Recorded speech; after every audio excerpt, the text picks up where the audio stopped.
बाल विकास एवं शिक्षा शास्त्र के प्रश्नों की अभ्यास श्रृंखला को आगे बढ़ाते हैं। क्वेश्चन नंबर 1 है, वह मापनी जिसमें अंतराल के समस्त गुण के साथ परम शून्य भी हो कहलाती है। आंसर होगा ऑप्शन डी, अनुपात मापनी। व्याख्या दे रखी है, मापन के मुख्य रूप से 4 स्तर या प्रकार होते हैं। पहला है शाब्दिक या नामित मापनी, दूसरा है क्रमिक मापनी, तीसरा है अंतराल मापनी, चौथा है अनुपात मापनी। अनुपात मापनी मापन का वह प्रकार है जिसमें अंतराल मापनी के समस्त गुणों के साथ परम शून्य भी होता है। क्वेश्चन नंबर 2 दे रखा है, फ्रायड के अनुसार हमारे मूल्यों का आंतरिकीकरण डैश में होता है। तो आंसर होगा ऑप्शन सी, पराअहम में। सिगमंड फ्रायड, व्याख्या दे रखी है, सिगमंड फ्रायड ने व्यक्तित्व को स्पष्ट करने के लिए मनोविश्लेषणात्मक सिद्धांत का प्रतिपादन किया है। व्यक्तित्व के मनोविश्लेषणात्मक सिद्धांत के 2 मुख्य संप्रत्यय, पहला चेतन, अर्धचेतन व अचेतन तथा दूसरा इदम अहम पराअहम माने जाते हैं। फ्रायड ने व्यक्तित्व संरचना में इदम अहम, अत्यंत अहम यानी पराअहम, इन तीनों तत्वों को विशेष महत्व दिया है। इनके अनुसार जब ये तीनों तत्व एक दूसरे के साथ समन्वित होकर कार्य करते हैं तो व्यक्ति अपने वातावरण के साथ प्रभावशाली ढंग से समन्वय स्थापित कर लेता है। फ्रायड के अनुसार इदम व्यक्ति को अपनी दमित इच्छाओं को तत्काल पूर्ति करने के लिए प्रयास करने हेतु उकसाता है इदम, जबकि पराअहम सामाजिक मान्यताओं व समस्याओं के अनुरूप कार्य करने की प्रेरणा देता है एवं अहम ईगो इन दोनों के मध्य अंतर क्रिया करके व्यक्ति को वास्तविक धरातल पर तालमेल बैठाने का प्रयास करता है। पराअहम सामाजिक मान्यताओं, संस्कारों एवं आदर्शों से संबंधित होता है। इसे आत्मा के अंतःकरण की पुकार कहा जाता है, पराअहम को। क्वेश्चन नंबर 3 दे रखा है, व्यवहारवादी डैश ने कहा, मुझे नवजात शिशु दे दो, मैं उसे डॉक्टर, वकील, चोर या जो चाहूँ बना सकता हूँ। तो किसने कहा है ये? वाटसन ने कहा है। व्याख्या दे रखी है, वाटसन अमेरिका के प्रसिद्ध मनोवैज्ञानिक थे।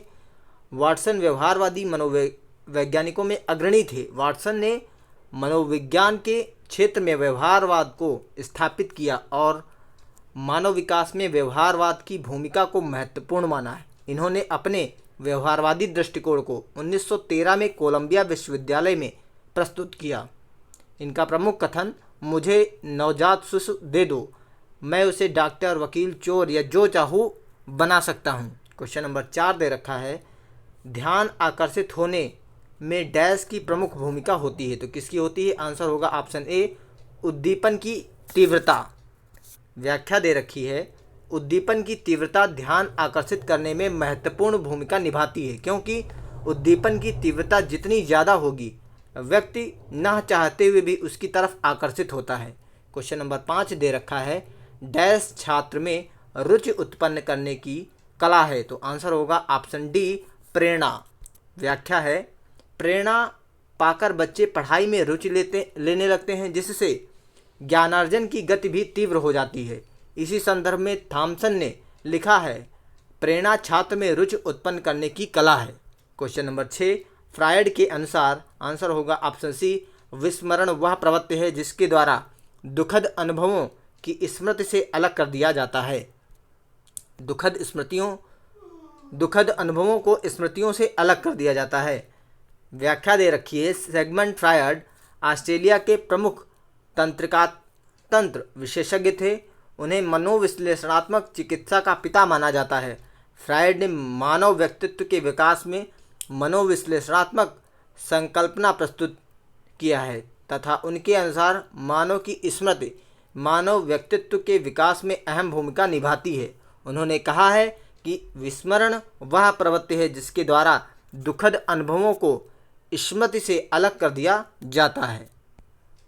क्वेश्चन नंबर 7 दे रखा है, SOR किसके द्वारा प्रस्तावित किया गया? तो आंसर होगा ऑप्शन ए, वुडवर्थ के द्वारा। SOR यानी स्टिमुलस ऑर्गेनिज्म रिस्पांस अमेरिकी वैज्ञानिक वुडवर्थ के द्वारा प्रस्तावित किया गया। यह संकल्पना अधिगम के क्षेत्र में उद्दीपन अनुक्रिया के बीच संज्ञान को महत्व देता है। दिए गए विकल्पों में कोई उत्तर नहीं सही है, इसलिए हमने वहाँ पे लिख दिया था। क्वेश्चन नंबर 8 है, ध्यान को केंद्रित करने की आंतरिक दशा है, और आंसर होगा ऑप्शन सी रुचि। ध्यान केंद्रित करने की आंतरिक दशा रुचि होती है। व्यक्ति की रुचि जिस कार्य में अधिक होती है वह उस कार्य को अधिक ध्यान लगाकर करता है, जिससे उसे आनंद की अनुभूति होती है। क्वेश्चन नंबर 9 दे रखा है, एक परिस्थिति में अर्जित ज्ञान का दूसरी परिस्थिति में उपयोग कहलाता है। आंसर होगा ऑप्शन बी सीखने में स्थानांतरण। व्याख्या दे रखी है, एक परिस्थिति में अर्जित ज्ञान का दूसरी परिस्थिति में उपयोग सीखने में स्थानांतरण कहलाता है। अतः जब एक विषय का ज्ञान अथवा एक परिस्थिति में सीखी बातें दूसरे विषय को सीखने में अथवा अन्य परिस्थिति में सीखी जा रही बातों के अध्ययन में सहायक अथवा घातक होता है तो उसे सीखने का स्थानांतरण या अंतरण कहा जाता है।